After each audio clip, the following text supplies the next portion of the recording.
ओम शांति। ओम शांति। रूहानी भाई बहनों, आज हम सुनेंगे शिव बाबा की मुरली। ओम शांति। आज हम 24 अप्रैल 2026 की शिव बाबा की मुरली पर अपना विचार सागर मंथन करने जा रहे हैं। और अगर हम जरा सोचें, अगर आज कोई हमसे ये कहे कि हमारी ये जो पूरी जिंदगी है, जो भी रिश्ते नाते हैं, घर बार है, ये सब सिर्फ एक दलदल है। हाँ, एक दलदल। और हमें इसमें जीते जी मरना है, तो ये सुनकर कोई भी कैसा महसूस करेगा?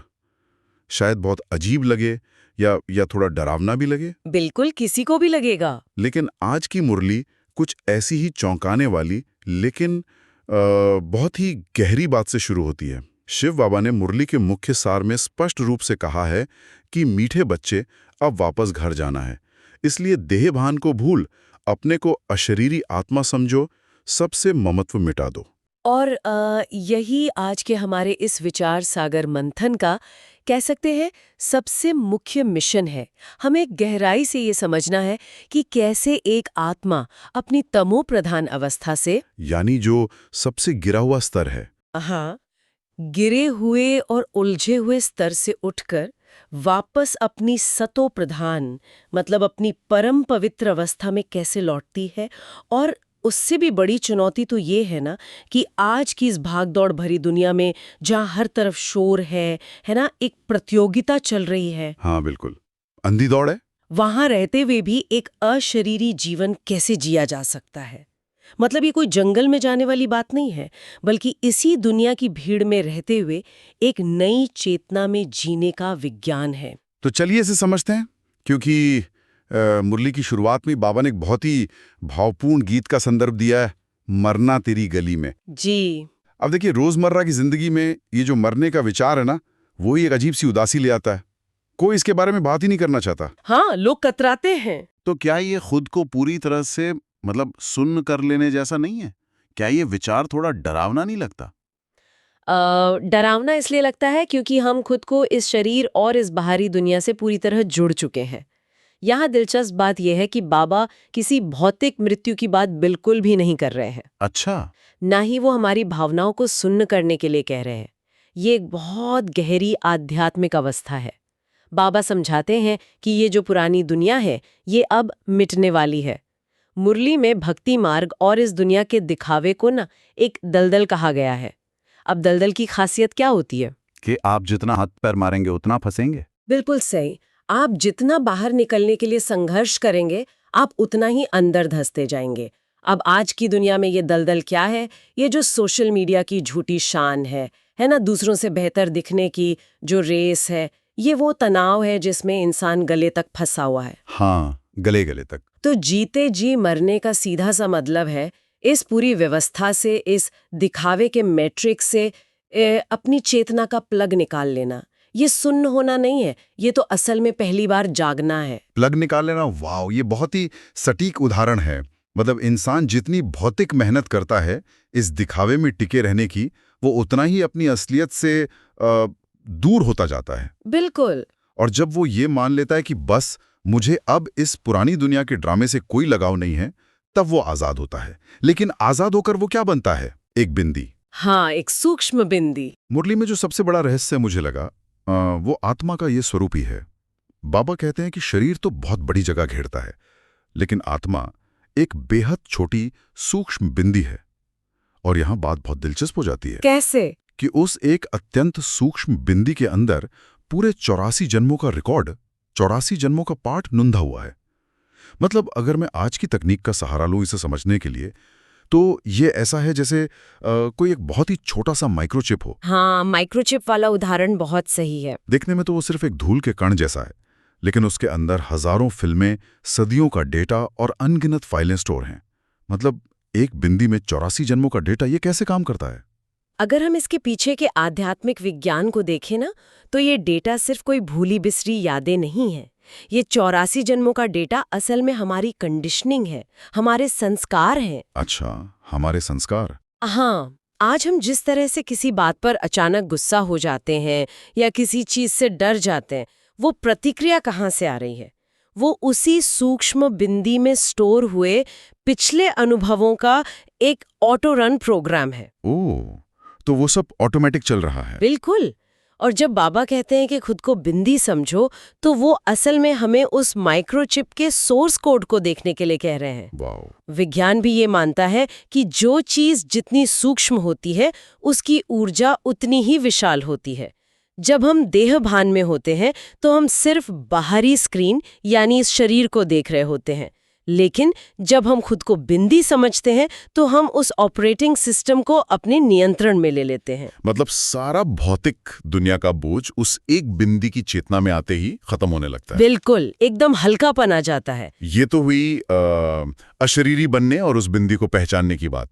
लेकिन अब यहाँ एक बहुत ही व्यवहारिक सवाल खड़ा होता है। जी पूछिए। अगर हमें देह भान छोड़ना है, सब कुछ भूलना है, तो हमारी पुरानी सोच तो यही कहती है कि भाई घर परिवार छोड़ो, नौकरी छोड़ो और किसी पहाड़ पर चले जाओ। हाँ, संन्यास ले लो। है ना? हाँ। लेकिन शिव बाबा मुरली में इस बात का बिल्कुल खंडन करते हैं। बाबा ने साफ कहा है कि गृहस्थ व्यवहार में रहते हुए कमल के फूल के समान रहना है। और यही बात इस ज्ञान को सबसे अलग और शक्तिशाली बनाती है। बाबा कभी ये नहीं कहते कि अपनी जिम्मेदारियों से भाग जाओ, क्योंकि भाग जाना तो बहुत आसान है। सही बात है। लेकिन अगर आप भाग भी गए तो वहां आप अपने मन के अंदर जो शोर चल रहा है उससे कैसे भागेंगे? बिल्कुल सही कहा।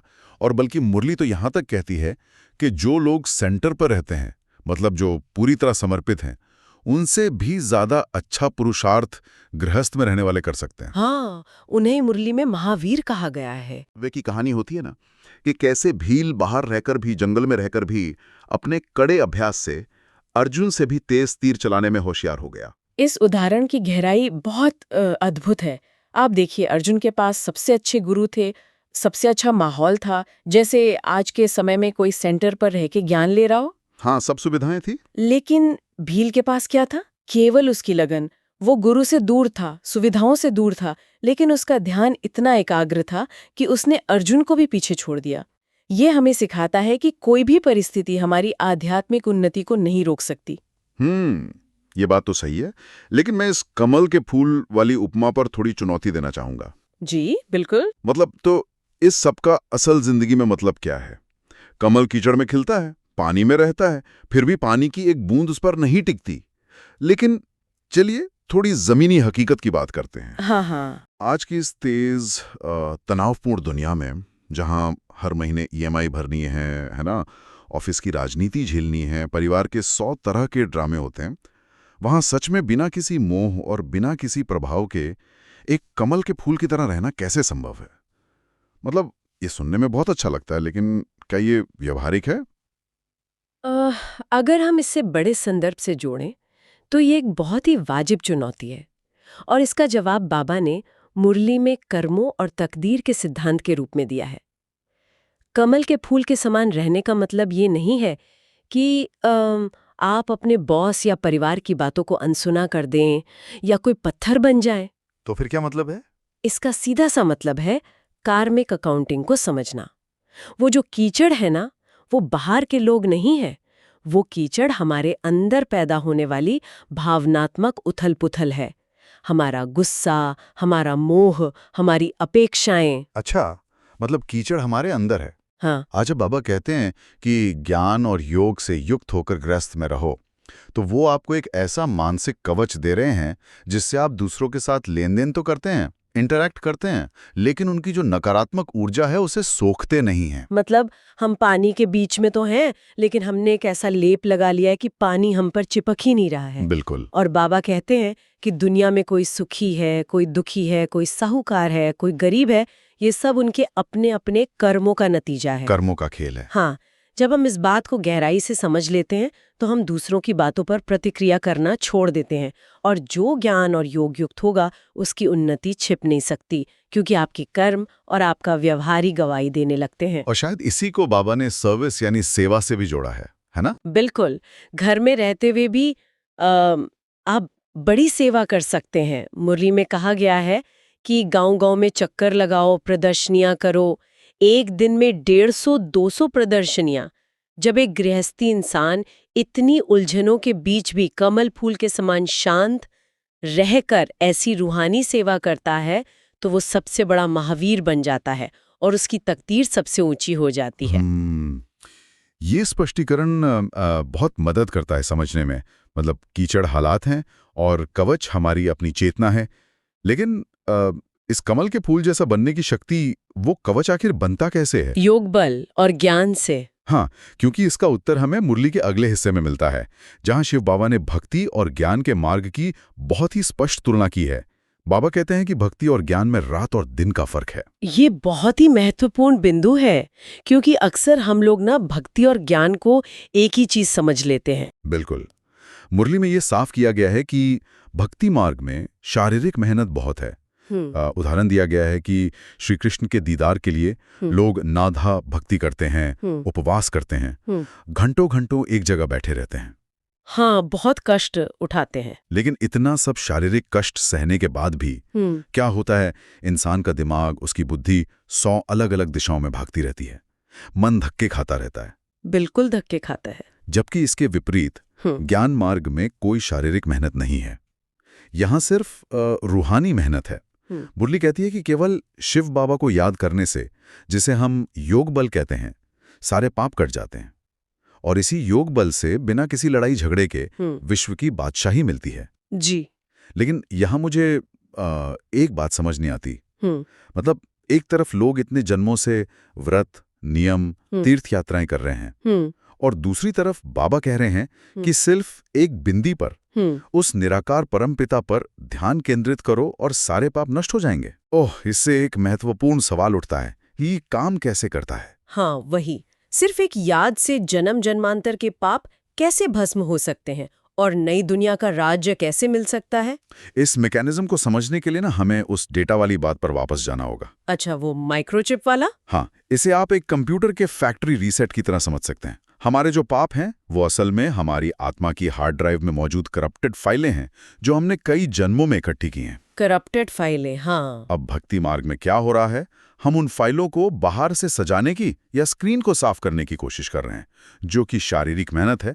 लेकिन अंदर का वायरस तो वहीं का वहीं है ना, इसीलिए बुद्धि भटकती रहती है। ओहो, मतलब बाहर से की गई सफाई अंदर के सॉफ्टवेयर को ठीक नहीं कर सकती। बिल्कुल नहीं। लेकिन जब हम योग बल का इस्तेमाल करते हैं, जब हम उस परम पिता परमात्मा को जो खुद एक परम पवित्र बिंदी है, उसे याद करते हैं, तो वो एक सीधा हाई फ्रीक्वेंसी लेजर बीम की तरह काम करता है। वो लेजर बीम? हाँ, ये याद कोई साधारण याद नहीं है, ये गहरा कनेक्शन है। जब हमारी चेतना उस परम पवित्र ऊर्जा के साथ जुड़ती है, तो वो एक आध्यात्मिक घर्षण पैदा करती है। यही वो योग अग्नि है जो सीधा सोर्स कोड में जाकर उन सभी करप्टेड फाइलों को, यानी पापों को जलाकर भस्म कर देती है। मतलब आत्मा का पूरा सिस्टम ही रीसेट हो जाता है और वो तमो प्रधान से वापस अपनी ओरिजिनल सतो प्रधान अवस्था में आ जाती है। वाह, ये फैक्ट्री रीसेट और लेजर बीम वाला उदाहरण बहुत ही शक्तिशाली है। अब समझ आ रहा है कि क्यों बाबा ने मुरली में माला का वो सुंदर जिक्र किया है। जी, माला वाला पॉइंट? हाँ, क्योंकि भक्ति मार्ग में जो लाखों की माला घुमाई जाती हैं, वो सस्ती हैं, क्योंकि वो सिर्फ शारीरिक क्रिया है, उसमें कोई रीसेट तो हो ही नहीं रहा है। बिल्कुल। लेकिन ज्ञान मार्ग की जो 8 और 16,108 की माला है, वो बहुत कीमती है। क्यों? क्योंकि ये उन आत्माओं की माला है जिन्होंने सच में उस लेजर बीम का इस्तेमाल करके खुद का पूरा सिस्टम बदल लिया है, अपने पुराने संस्कारों को भस्म कर दिया है। और यही अंदरूनी बदलावना बिना किसी हथियार या युद्ध के नई दुनिया यानी स्वर्ग या सतयुग की स्थापना करता है। क्योंकि जब आत्माएं खुद सतो प्रधान हो जाती हैं, तो उनके द्वारा बनाई गई दुनिया भी उस स्वतः ही सतो प्रधान हो जाती है। ये तो एक बहुत ही स्पष्ट और तार्किक प्रक्रिया है।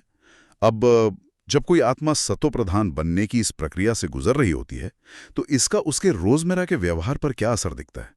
शिव बाबा ने मुरली के अंत में जो वरदान और अव्यक्त इशारा दिया है, वो इसी का सबसे व्यवहारिक प्रमाण है। हाँ, वरदान का ये हिस्सा हर उस इंसान के लिए एक आईना है जो खुद को शांति प्रिय मानता है। मुरली का वरदान हमें डबल अहिंसक भाव का आशीर्वाद देता है।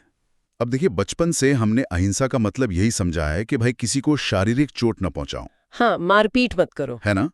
लेकिन बाबा यहाँ अहिंसा की एक बेहद सूक्ष्म परत खोल रहे हैं। मुरली कहती है कि अगर कोई अपने शब्दों के द्वारा किसी की स्थिति को डगमगा दे, किसी को दुख या अशांति दे, तो वो भी हिंसा है। शब्दों की हिंसा। हाँ, लेकिन जो बात मुझे सबसे ज्यादा चौंका गई, वो है इसका दूसरा हिस्सा। बाबा कहते हैं कि यदि कोई अपने सतोप्रधान यानी शुद्ध संस्कारों को दबाकर दूसरे नकारात्मक संस्कारों को व्यवहार में लाता है तो वो भी अपने प्रति हिंसा है। ये आत्मनिरीक्षण का बहुत ही गहरा स्तर है।